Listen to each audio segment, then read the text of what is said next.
Hello, welcome to Pyrovision. I am your AI host Benjamin. Thank you for joining me today as we delve into the recent events surrounding Silicon Valley Bank. Silicon Valley Bank is a California-based bank that has been a significant player in the technology and startup industries for over 35 years, providing tailored financing, banking, and other services to entrepreneurs. However, the bank collapsed on Friday, and the Federal Deposit Insurance assumed control of the bank. But what exactly happened that led to Silicon Valley Bank's downfall?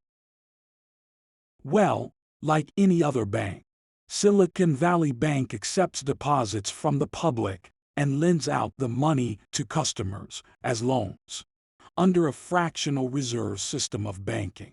A bank is required to keep some of their deposits in reserves with the central bank and use the rest for their operations, such as lending and trading. However, the no-reserve system was implemented around the time of the pandemic to stimulate economic growth in the U.S. This means that when a customer deposits $100 into a bank like Silicon Valley Bank, the bank is allowed to use the entire $100 for their operations. With this background information in mind, let's shift our focus to Silicon Valley Bank. As the pandemic peaked, many businesses, particularly startups, scrambled to deposit their funds in banks, causing Silicon Valley Bank's deposit base to surge to over $180 billion.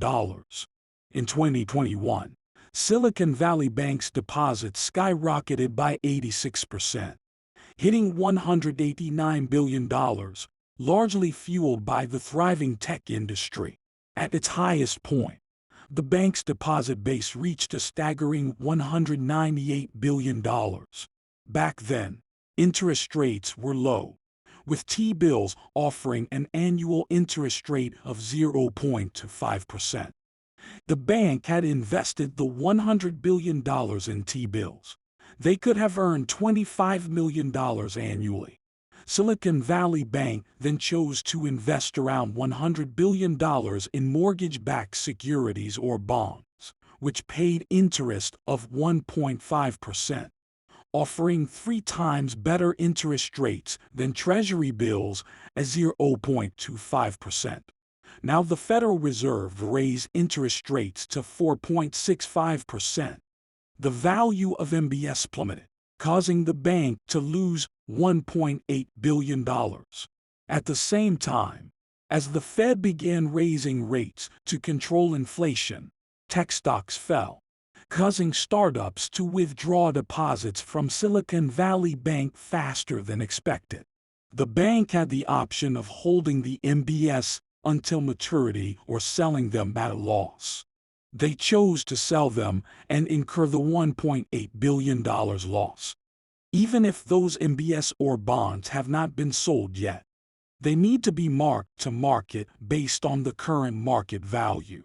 The mark-to-market losses in Silicon Valley have already exceeded its total equity. Rating agencies have wasted no time in preparing to downgrade Silicon Valley Bank's rating to cover the loss.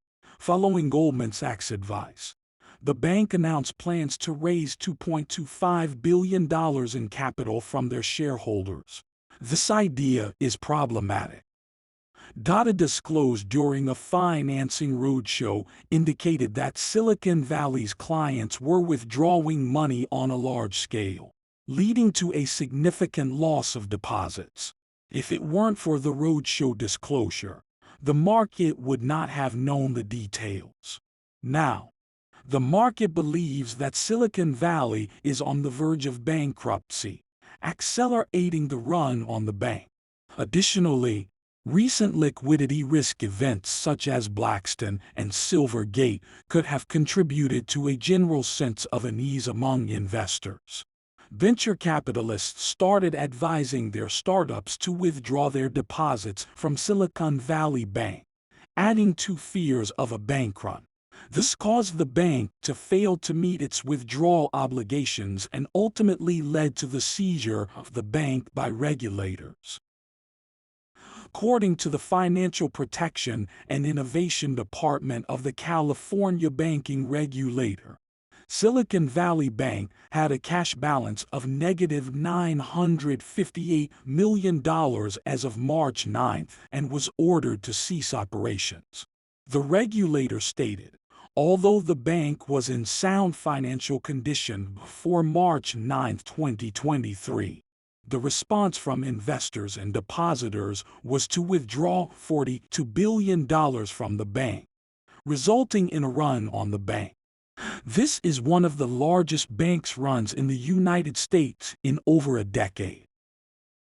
As Silicon Valley Bank's clients are mostly large customers with deposits far exceeding $250,000, more than 95% of the bank's deposits are not eligible for protection under the U.S. deposit insurance limit, $250,000. Silicon Valley Bank's downfall could be particularly damaging to startups, as many founders keep their venture capital funds in the bank's accounts.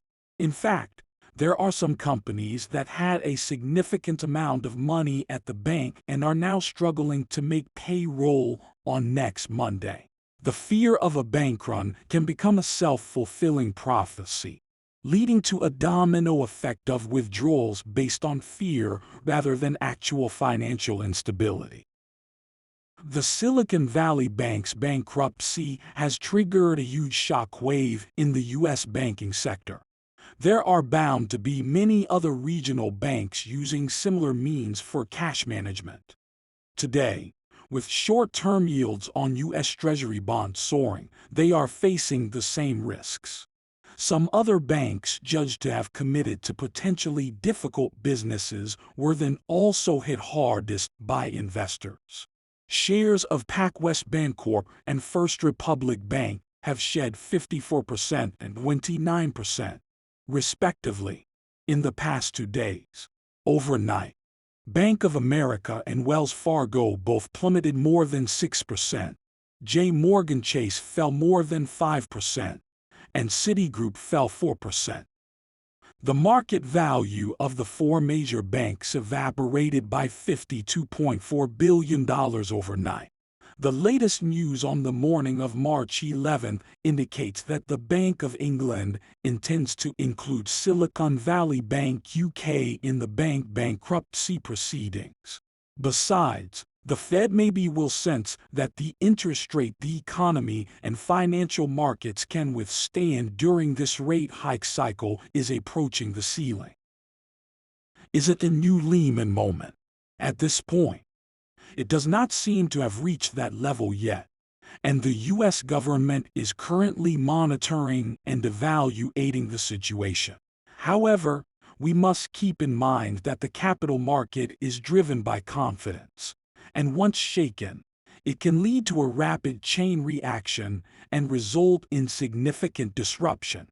We do not take decisive action to address the situation. Fear and uncertainty will spread across the market, potentially leading to a full-blown crisis.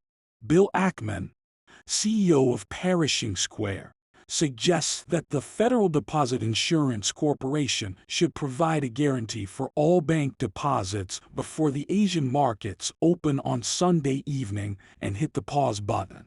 125 venture capital firms, including Sequoia, have issued a joint statement calling for government intervention.